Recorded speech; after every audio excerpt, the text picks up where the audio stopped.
Appendix 1. Interpretations of Dependent Origination. Earlier I referred to the passages in the Vibhanga, the second volume of the Buddhadhamma, and the Samoha-vinodani, the commentary to the Vibhanga, describing the entire sequence of dependent origination occurring in a single mind moment. The main commentarial interpretation of dependent origination, however, explains the teaching exclusively in the context of several lifetimes. When the teaching of dependent origination is interpreted in the context of everyday experience, those people who hold to the mainstream interpretation may feel uneasy and object that this former interpretation is unorthodox and baseless. Scriptural evidence does exist, however, for the interpretation of dependent origination in the context of everyday life. Although the interpretation of dependent origination as occurring subtly and rapidly in the present moment differs from the orthodox interpretation, the evidence is clear and compelling that this former interpretation is valid. Granted, the remaining traces of evidence are scanty and obscure. This alternative interpretation was likely overlooked or forgotten. The reason it survives is because there is substantiating proof in the Paticca itself. The interpretation of dependent origination in the context of several lifetimes originates in the Visuddhimagga, composed by Venerable Buddhaghosa in the 5th century AD. The Samoha-vinodani, however, composed by the same author, provides an alternative interpretation. The Samoha-vinodani divides the analysis of dependent origination into two sections, whereas the first section explains the teaching in the same way as the Visuddhimagga. In the context of several lifetimes, the second section explains it as occurring in a single mind moment. It is recorded that Venerable Buddhaghosa wrote the Samoha-vinodani after he wrote the Visuddhimagga. The difference between the two texts is that Buddhaghosa was free to use a wide range of sources to compose the Visuddhimagga, while the Samoha-vinodani is a commentary exclusively on the Vibhanga of the Buddhadhamma. In the introduction to the Samoha-vinodani, Venerable Buddhaghosa claims, in reference to this text, I have compiled and clarified the meaning of an ancient commentary. In the section of the Visuddhimagga dealing with dependent origination, he writes, it is inherently difficult to explain dependent origination. Whilst now I wish to describe the structure of conditions, I find no footing and seem to founder in a sea. However, the teaching on dependent origination is graced by many modes of exposition, and former teachers' way of teaching is handed down unbrokenly. Relying on these two supports, I now begin to elucidate its meaning. In contrast to the Samoha-vinodani, the Visuddhimagga contains only the several lifetime explanation, and is almost identical to the first section of the Samoha-vinodani, with only a few added details. One may ask why there is no equivalent second section in the Visuddhimagga? A probable answer is that by the time of Venerable Buddhaghosa, the several lifetime explanation had become the prevailing orthodoxy, and he may have felt more comfortable with this explanation because, although he considered the whole subject difficult, this explanation was supported by an unbroken lineage of teachers. The transmission of the single mind moment explanation had probably been broken, as suggested by the extreme brevity of this section in the Sammoha Vinodani. Venerable Buddhaghosa may have felt obliged to include this second section, however brief, in the Sammoha Vinodani, in order to be true to the evidence in the Pali Canon and the traces in the older commentaries. The Sammoha Vinodani is a commentary on the Vibhanga, the second volume of the Buddhadhamma. The section in the Vibhanga explaining dependent origination is called the Paticcasamuppada Vibhanga and is divided into two parts: the Suttanta Bhajaniya, an analysis conforming to the suttas, and the Abhidhamma Bhajaniya, an analysis conforming to the Abhidhamma. The Sammoha Vinodani is similarly divided into two parts, and it explains the difference between the two as follows. The teacher describes conditionality in the Sutta chapter as occurring in different mind moments.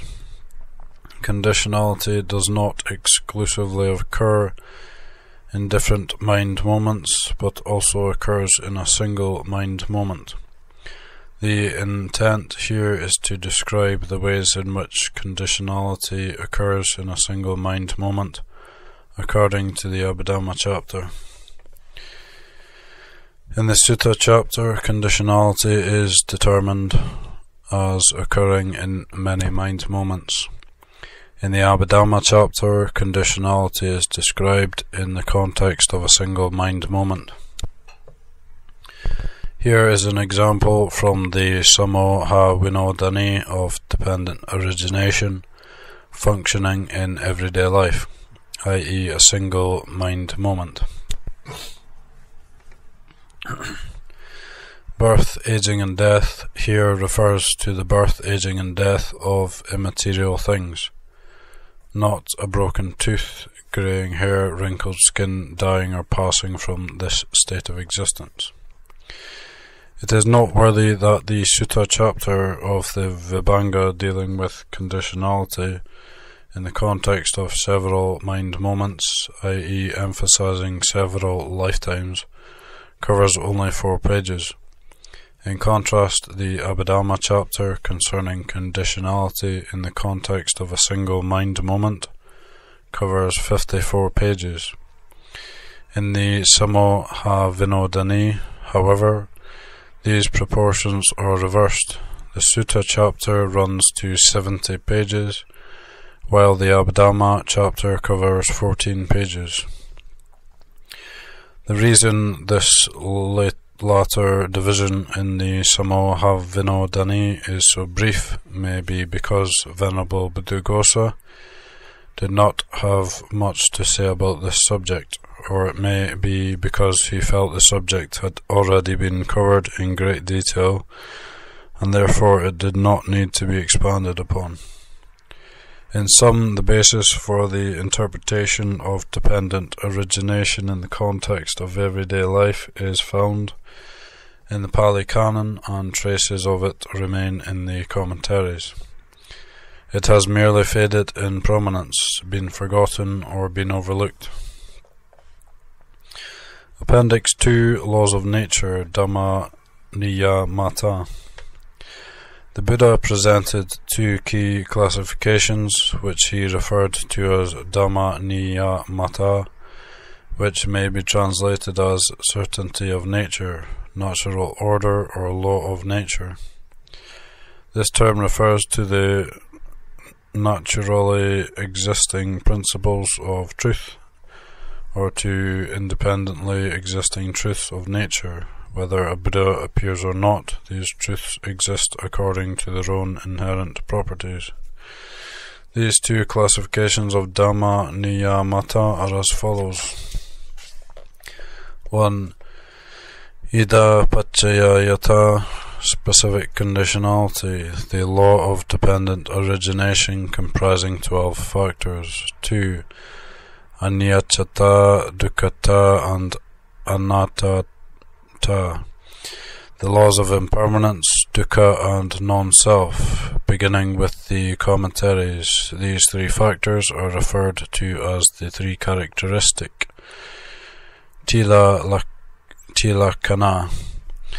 Technically, these dual principles are referred to by a pair of terms, Dhamma Dittata and Dhamma Niyamata. Although these two classifications have been explained at length in Chapter 3 and in this present chapter, at this point it is useful to provide a summary. A. These laws comprise 4 factors linked to the Four Noble Truths. The law of dependent origination, or specific conditionality, combined with the 3 laws of impermanence, dukkha, and non-self, comprise 4 factors, which in the Pali Canon are described as follows. 1. Whether Tathagatas appear or not, this truth exists as a constant and stable, that is, specific conditionality. Upada va Tathagatanam, Anupada va Tathagatanam, Titava Sadatu, Dhamma Tittata, Dhamma Niyamata, Ida Paccayata. 2. Monks, whether Tathagatas appear or not, this truth exists as constant and stable, that is, all conditioned phenomena are impermanent.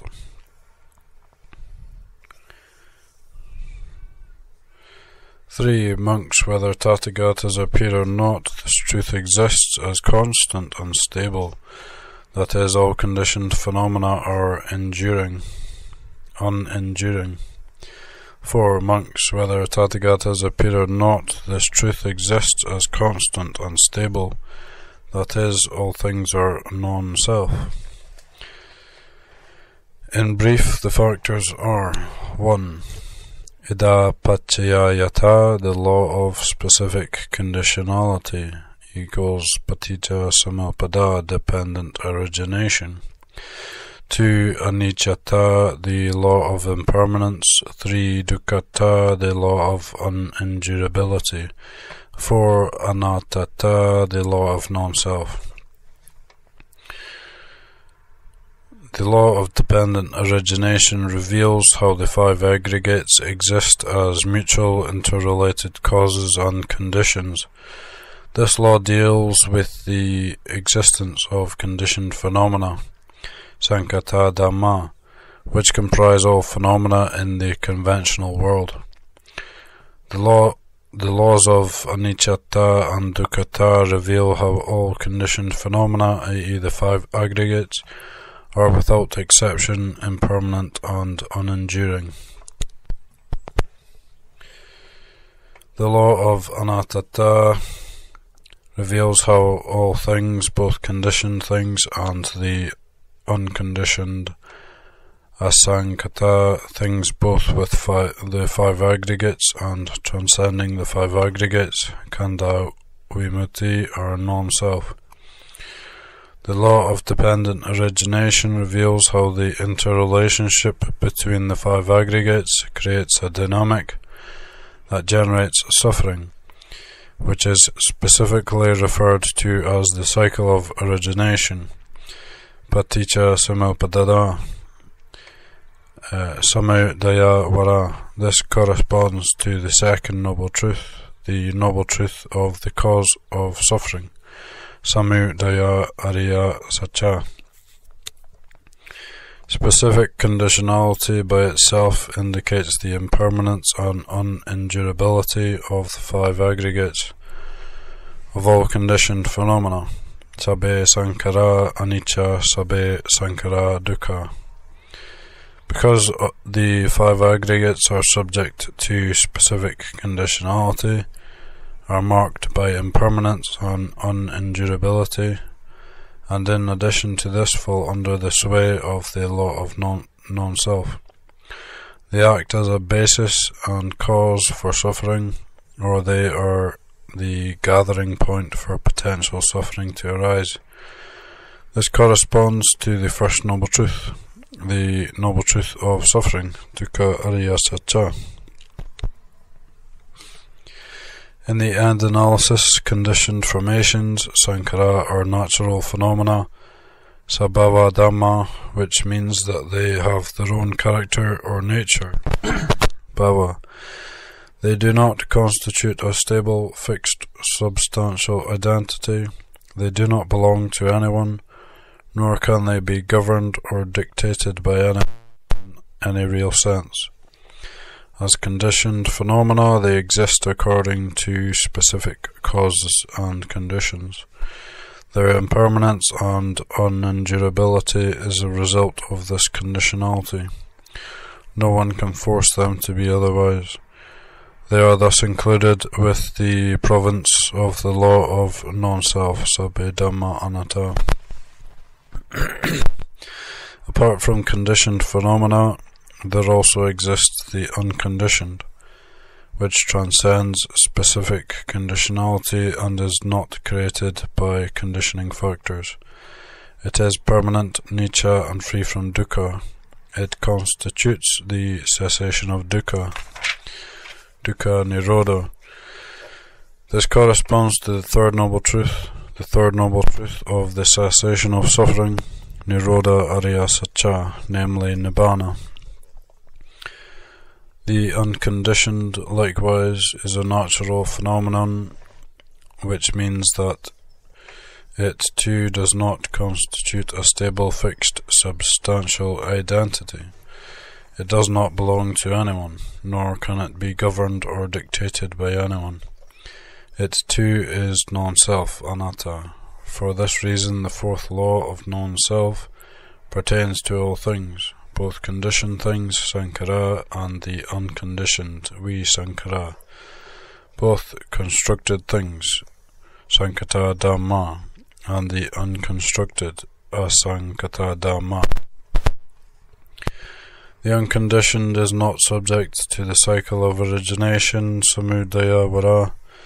Instead, it is realized as the final goal of the cycle of cessation, nirodha vara.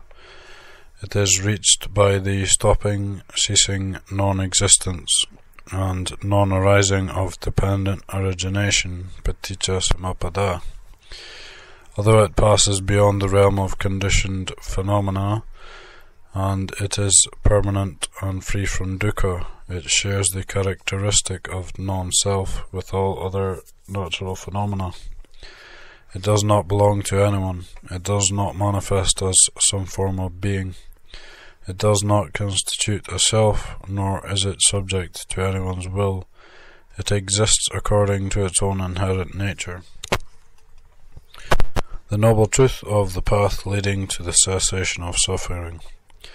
Dukkha nirodha gamini patipada ariya satya, or the path, magga, for short, comprises those means applied for ending and eliminating the cycle of origination, or for reverting to the cycle of cessation. There are many details to this path of practice, referred to as the Noble Eightfold Path, which is fulfilled by completing the threefold training. Essentially, the entire path involves abandoning the unwholesome and developing the wholesome, both of which exist within the sphere of the five aggregates. One may describe this as developing the wholesome aggregates, kusala kanda, or even as developing the aggregates. This factor of the path is thus characterized by impermanence, dukkha, and non-self. In sum, the first law of nature, ida paccayata, reveals the state of conditioned phenomena. This the gist of the second noble truth. The second and third laws of nature, anicca and dukkha, reveal the shared attributes of conditioned phenomena, encompassing the first, second, and fourth noble truths. The fourth law, anatta, reveals the shared attribute of all things, of all phenomena, encompassing all four noble truths. B. Suchness, tata. Both when introducing specific conditionality and when introducing the three characteristics, the Buddha used the two terms Dhamma titata and Dhamma niyamata. Yet at the end of these passages, in the context of specific conditionality, the term ida paccayata is preceded by three additional terms, tatata and avitatra and ananatata, which are absent in the passages describing the three characteristics. Monks, suchness, tatata, is the state of existing just so, inerrancy. Avitata, the state of non-deviating from existing as such, and invariability, ananatata, the state of not being otherwise, is specific conditionality. Indeed, all this cited here is dependent origination. These three additional terms are used for special emphasis or to draw special attention, but because they are concise and striking, they are alluded to frequently to the extent of being well known and finding public favour.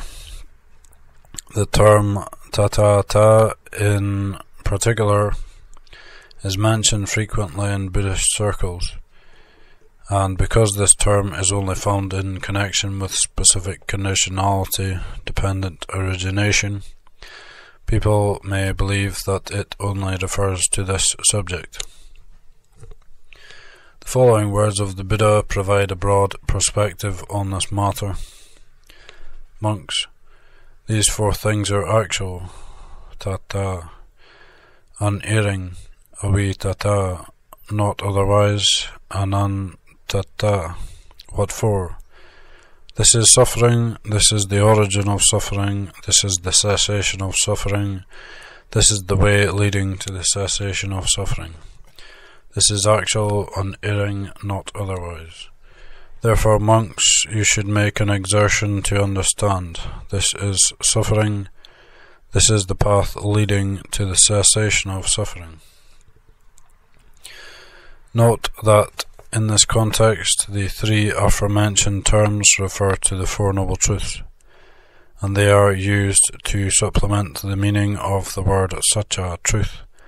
In the commentaries and sub-commentaries, the Four Noble Truths are sometimes referred to as Tata Dhamma, true phenomena, in a similar way as they are sometimes referred to as Satya Dhamma, truths.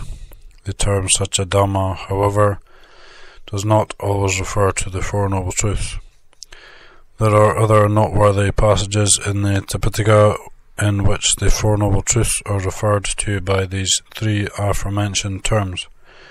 The passage below follows on from the passage cited above. However, how is suffering, dukkha, a truth, satya, in the sense that it is just so, tata? There are 4 definitions of suffering, characterizing it as being just so, tata, inerrant, avi tata, and invariable, ananta.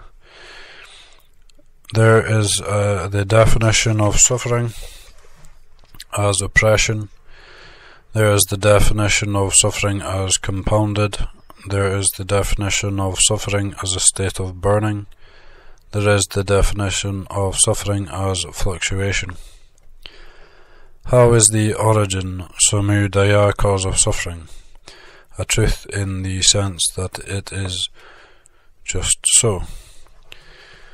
There are 4 definitions of the origin, characterizing it as being just so, inerrant and invariable.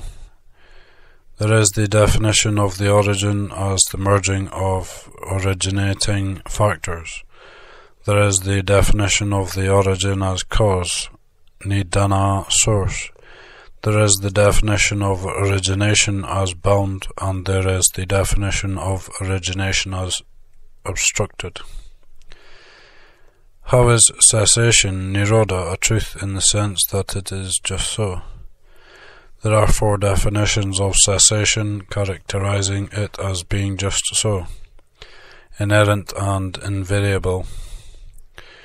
There is the definition of cessation as freedom. There is the definition of cessation as tranquil. There is the definition of cessation as uncompounded.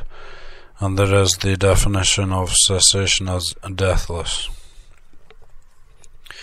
How is the path magga a truth in the sense that it is just so? There are 4 definitions of the path, characterizing it as being just so, inerrant and invariable. There is the definition of the path as a factor for release. There is the definition of the path as a cause. There is the definition of the path as a discernment. And there is the definition of the path as of sovereignty. Here are the concluding passages summarizing the 4 Noble Truths. By way of how many attributes are the 4 Noble Truths realized in unison? The 4 Noble Truths are realized in unison by way of 4 attributes. In the sense of being actual, in the sense of being non-self, in the sense of being true, in the sense of being penetrating. The 4 Noble Truths, the 4 truths are integrated as one by way of these 4 attributes. Seeing that each of these unified truths is constant, realized by an equivalent knowledge. For this reason, these 4 truths are realized in unison. The term tata refers to the state of being such, tata, just as anicca refers to the state of being impermanent, anicca. Dukkha refers to the state of being subject to pressure, dukkha, and anatta refers to the state of being non-self, anatta. Here the suffix ta means state. The fundamentals of the Pali language in the original texts makes it quite clear for distinguishing the meanings of various terms. Later on, however, some of these meanings have become mixed up, which may cause confusion. The important feature to note here is that in the context of these various laws, the suffix ta is frequently applied. For example, when the Buddha spoke about the law of nature, he used the term dhamma niyamata, which refers to the state, ta, the properties, the qualities, or the existence of phenomena, which are part of a natural order. The shorter term dhamma niyama began to be used in the commentaries, and it was used here in a broader sense. It is sometimes synonymous with dhamma niyamata as defined above, while at other times it refers to specific phenomena acting as conditions within the process of dependent origination. Likewise, the term Dhamma Titata refers to the state, properties, or existence of phenomena that accord with causes and conditions. The shorter term Dhamma Titi may also convey this same meaning, but it usually refers to specific phenomena which acts as conditions or are subject to causes and conditions. The terms aniccatta, dukkhatta, and anatta refer to the state, property, or existence of phenomena, marked by impermanence, pressure, and non-self, as described earlier. In this book, Buddhadhamma, the term Dhamma Niyama is generally used as synonymous with Dhamma Niyamata, referring to the properties and qualities of things, rather than to the things themselves. Therefore, the terms Dhamma Niyamata, Ida Paccaya Yata, Tata Tata, Aniccatta, Anatta, etc. are not interchangeable with such terms as the five aggregates, nibbana, conditioned phenomena, compounded things, and unconditioned.